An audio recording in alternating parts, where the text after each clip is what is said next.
All right, so this question comes from Jorge Farah. Jorge writes, as you know, Kendrick Lamar just made history by becoming the first hip-hop artist to win the Pulitzer Prize for music. I love Kendrick, and Damn is an incredible album, but I'm a bit torn on this. He goes on to say that Kendrick is a supremely talented songwriter and performer, but doesn't actually need the attention and the acclaim, and him winning the prize means that some lesser-known composer couldn't win the prize. And Jorge asks, am I way off base for feeling conflicted? And I understand this criticism that has been leveled at the people who have awarded the Pulitzer Prize to Kendrick Lamar. I truly do. And over the past week, there's been some interesting criticisms raised, this included. But I kind of want to examine why we should care about the Pulitzer Prize. And I'm going to say this, the Pulitzer Prize and any sort of prize should not be a charity. You should not be looking to give the Pulitzer Prize for excellence in music to somebody who needs the money more. I mean, the Pulitzer Prize, let's just take a look at it. It's for distinguished musical compositions by an American that has had its first performance or recording in the United States during the year, $15,000 cash prize. $15,000 is a lot. Obviously, Kendrick doesn't need it, and the runners-up might have better use for it. Michael Gilbertson and Ted Hearn could probably certainly use $15,000. That's a pretty serious injection of cash for your career. But at the same time, the reason why we care about the Pulitzer Prize is not because of the money that's being given out. It's not really a grant. We don't think of it as a grant. Generally speaking, if I think about the Pulitzer Prize, it's as the highest musical honor for quote-unquote serious music, or in this case, distinguished musical compositions.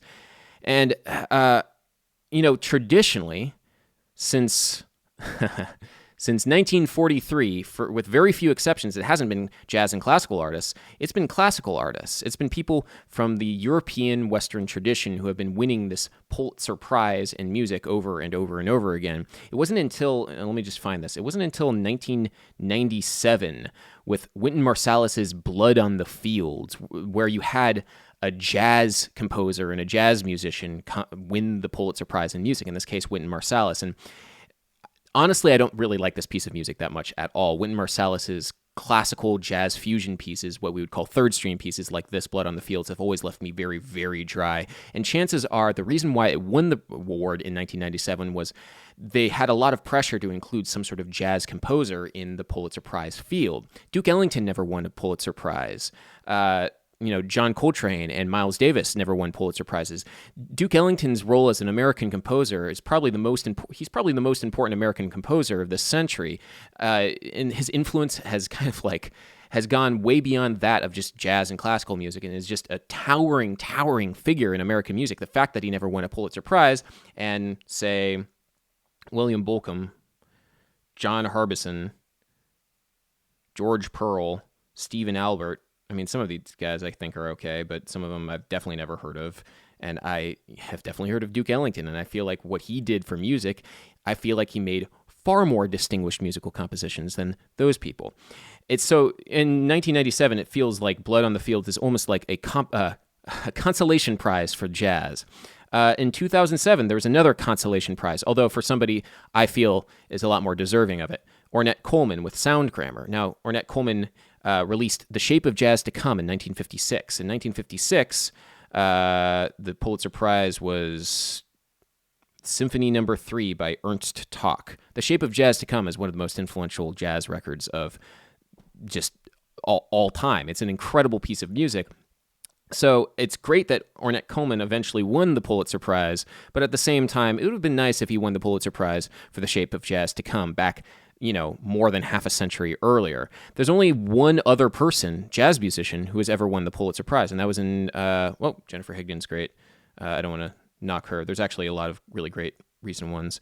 I think 2016. Yeah, Henry Threadgill, who's not actually I would even really consider a jazz musician, but he's just associated with the improvisation scene in Chicago in the 70s. So for a lot of these picks from when I've been looking through all of them, it seems like the Pulitzer Prize is kind of the consolation prize given to genres that they should have been recognizing far earlier. Like another example is Steve Reich's double sextet in 2009. Steve Reich is definitely one of the most important classical composers of the past 50 years, but he wasn't awarded this Pulitzer Prize until much later in his career, like after he'd been working 40 or 50 years, to something I would consider probably not his most amazing or incredible piece of music. It seems like something just to say, okay, I have the ability as a person on the Pulitzer Prize board to give recognition to somebody I feel like is deserving of it.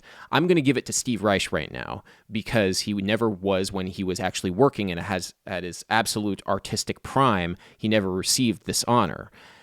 So, with that said, in 2018, Kendrick Lamar winning the Pulitzer Prize for Damn, I think is an incredibly important thing because it's saying that what Kendrick Lamar is doing right now is artistically valid in a way that, the prize wasn't being awarded to hip-hop artists in the 90s or the 80s or the 2000s. At least now there's somebody that they can point to and say, okay, well, this at least is somewhat of a consolation prize. We can say that this is important right now.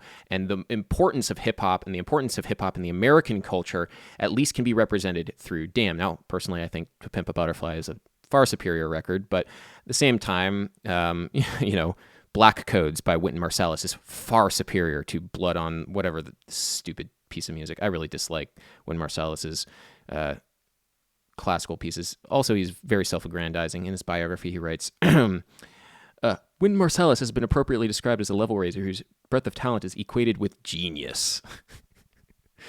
Anyway, I'm glad that he paved the way, though, for jazz having a Pulitzer Prize. So that said, the Pulitzer Prize is more than just an accolade for, somebody like Michael Gilbertson or Ted Hearn. It would be great if they won that, but are they really creating music that is distinguished musical composition the same way that Kendrick Lamar is in terms of its importance on American life, its importance on telling a story, its importance on American music? Definitely not. Kendrick Lamar is, even though he's a popular artist, even though he is very commercially successful, he is doing things that for the American experience are far more important than Michael Gilbertson and Ted Hearn are doing. And notwithstanding, Michael Herbertson and Ted Hearn are both white men who are writing classical music, like pretty much everybody else here on this list. So the fact that Kendrick Lamar at least is getting recognition in a very different way than just purely money, purely like popular accolades, which are often seen as being lesser than the accolades of, the Pulitzer Prize, the people who are working with the Pulitzer Prize, I think it's very important. It's also, a lot of people have, when I've been reading about this, people have said that the Pulitzer Prize should be reserved not necessarily for classical music, not necessarily for jazz music, but for the people who are not at the whims of the market. There should be a prize that is enjoyed by people who work kind of purely for music's sake and are not worried about whether or not something will sell or not. And I understand that motivation. I certainly do. And I think the ability to award something for that community is important, just to encourage people to create an American style that is not particularly just commercial in nature. But at the same time, the sheer importance of what Kendrick Lamar and hip hop represents, I think, is more than enough to override that. I just want to share one tweet. This tweet is pretty great. I love this. New music people. This modernist piece sounds like noise to you because you need to educate yourself in the specific vocabulary of this type of music. Also new music people, meaning contemporary classical music people. I don't really listen to hip-hop, but I listen to Kendrick, and I'm not really hearing anything musically interesting. I've just found that perfectly emblematic of it, the reaction to it, especially among the classical academic elite type. The Pulitzer Prize is not a charity. It's supposed to represent something, at least for me. And at least this year, it truly is representing distinguished musical compositions by an American. Now, yes, it is somewhat of a consolation prize, but at the same time, Ornette Coleman winning was a consolation prize. Wynton Marsalis was a consolation prize for the entire genre of jazz. So we're at least having somebody who is at their artistic prime right now doing really important work in an American genre of music, hip-hop, that has very serious contemporary relevance to music writ large. I think it's a very good thing that Kendrick Lamar won it for Damn, and yeah, that's my opinion. Bass.